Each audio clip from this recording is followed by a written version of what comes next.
Hey, Tuna here. Today I will be showing you how to install a 9-inch Android radio head unit into a 2014 Chevy Sonic. Keep in mind this install process might vary slightly depending on which unit you buy.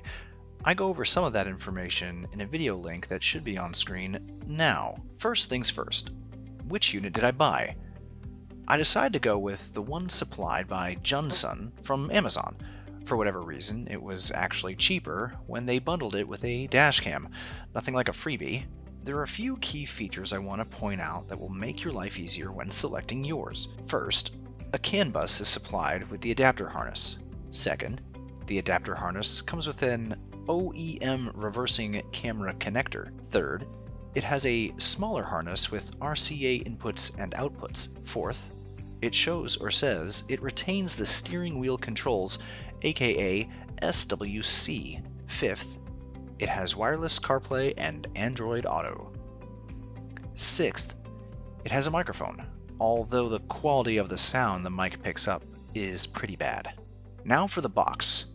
Quick side note though, despite being ordered from Johnson, the unit came in a box labeled ProLinks GmbH, which turns out to be a Chinese distribution company operating out of Germany. Anyway, here is everything that came in the box. Backup camera input cable, backup camera output cable, AM/FM antenna cable, chime speaker for turn signals and open door alerts, GPS antenna, microphone, 4-pin connector, USB Type-B mini, 4-pin connector, USB Type-A, 6-pin connector, USB Type-A, wire harness with CAN bus installed, Android unit pre-installed in the trim piece, pry tool and screwdriver, extra screws, user's manual, and finally, audio-visual input-output harness. Uninstall time. I tried my best to follow the manual and pry the trim piece from the top without success. Instead, I followed the guidance of those before me. Check the video description for their credited videos. Instead, use a pry tool to remove the trim pieces from the left and right of the center console. This will reveal a small cutout on either side. Use a pry tool and work it into the cutouts while leveraging it away from the console. Then, use the pry tool on the sides toward the top. The reason for this is there are 2 other clips at the top to disengage. When free, pull the trim piece out and away. There are 4 7mm bolts holding the MyLink radio in place. Remove them, then pull the radio forward. Connected to the radio, you'll find the main harness, XM antenna, USB that leads to the glove box, and AM/FM antenna. Depress the tab on the main harness to unlock it. Swing the hinge up and disconnect the harness. Depress the rocker on the USB connection and pull it free. Now flip the unit over for the other cables. These radio frequency cables can be quite tricky. You need to pinch the very end here while pulling it away. Do so for both cables.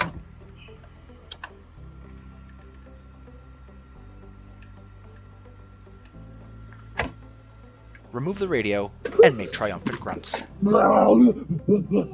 If you had the MyLink radio, this is what your car side connectors look like. Next thing to do is transfer the hardware from one trim piece to the other. I used 2 small screwdrivers for this task. Locate the metal retaining clips. Insert one screwdriver between the clip and the plastic. Insert the other screwdriver on the opposite side. Now, lever both to pry the clip off the plastic and send it shooting across the room. Repeat this process for the other 3 clips. Now the vents. There are 4 tabs holding each one on, 2 on the top and 2 on the bottom. Start with the top inboard tab, then do the outboard tab. Pro tip, insert a small screwdriver into the outboard tab and hold it in place with your finger. This will prevent the tabs from re-engaging. Flip the trim over and undo the outboard tab first, then do the inboard tab to completely remove the vent. Repeat this process for the other vent. Attach them to the new trim piece. If you look close, one is marked right hand, the other left hand. as viewed from the direction of the vehicle's travel, of course. So put them in the corresponding locations. Here, set the vent in place so the tabs and notches align. Then, apply even pressure downward to click them all in place. Repeat this process for the other vent. Next, install the 4 clips. It's going to take a lot of force to reattach them. I use the notch on the back of my screwdriver, and a lot of cussing. How in the is this hard? Yeah. Before going to the vehicle, let's look at where all the connectors go. GPS antenna, AM, FM, multiband antenna, backup camera input to the radio on the 10-pin connector, USB Type A on the 6-pin connector, USB Type B Mini on the 4-pin connector, AV input-output harness on the 20-pin connector, CAN bus adapter, and car side harness. The black 16-pin connector goes here. The white 8-pin connector goes here. The backup camera input to the radio connects to the camera output from the car side harness. Chime and turn signal speaker. The microphone attaches to the 3.5mm jack on the AV harness. The things that weren't connected were the 4-pin USB Type A and the alternate camera output harness, presumably for the non-MyLink radio units. The optional piece, because it was free, that I'll be installing is the dash cam into the USB Type A connector. Now, something I realized after the initial install is the aux-in jack is enabled by connecting the RCA red and white outputs from the car side harness to the RCA inputs on the AV harness. On to what you really came here for, the install. But first, a word of caution. There is an air conditioner control line in the back of the radio cavity. Avoid messing with it because it can break easily or become bound, and you won't be able to adjust your AC temp. Now then, there are 3 attachments you'll need to find locations for: the chime, the GPS, and the microphone. I'll go over where I put them, but you're welcome to choose locations that work for you. Note, I didn't use the free dash cam, so I have no install instructions for it. Sorry about that. The chime. Using a flashlight, I found a pretty good gap in the rear left of the radio cavity. Here, you can see the opening from the underside. I attached an alligator clip and dropped one end down the side. Then, grabbed the other end, zip-tied the chime speaker in place, and finally attached the alligator clip and pulled the chime wire through. The GPS antenna. Other videos have shown the antenna installed under the instrument panel center upper molding. Let's go with that. First step is to detach the molding. Pull upward at the front corners. Then do the same for the back.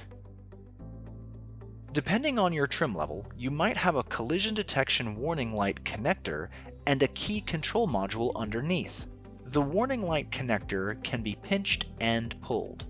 The key control module, however, does not have a connector, so the whole thing would need to be removed, which I don't want to do. Because of the key control module, I mounted the GPS slightly off-center due to this bracket being in the way. The best wire routing solution is to run the cable between the vent gap and into the radio cavity below. Here it is using that method, with the cable recoiled at the end. Wrap it up by reattaching the warning light connector, listening for the click. Then, Just pound the shit out of it. the microphone. In an effort to not drill holes anywhere, I mounted the microphone in the left side cutout.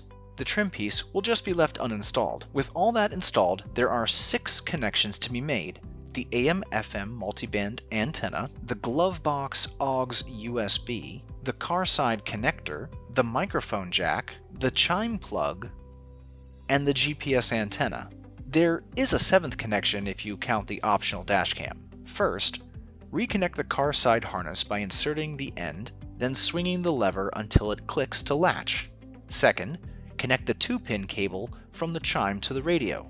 Third, align the GPS coax cable and twist it to tighten. Fourth, reconnect the AM/FM multiband antenna, pushing it until it clicks. Fifth, reconnect the USB Type-B mini that leads to the glove box. Sixth, connect the microphone jack, repositioning the microphone as needed. Finally, push the trim and radio piece into place, ensuring the tabs click. Now for a quick functions check. Bluetooth connection. This model automatically launched a version of the CarPlay interface app called Z-Link 5 when it detected the Bluetooth connection. Bluetooth audio link. There it is. Look. Augs in audio via the AV in. USB connection. This model automatically launched a version of the CarPlay interface app called Z-Link 5 when it detected the USB connection. USB thumb drive.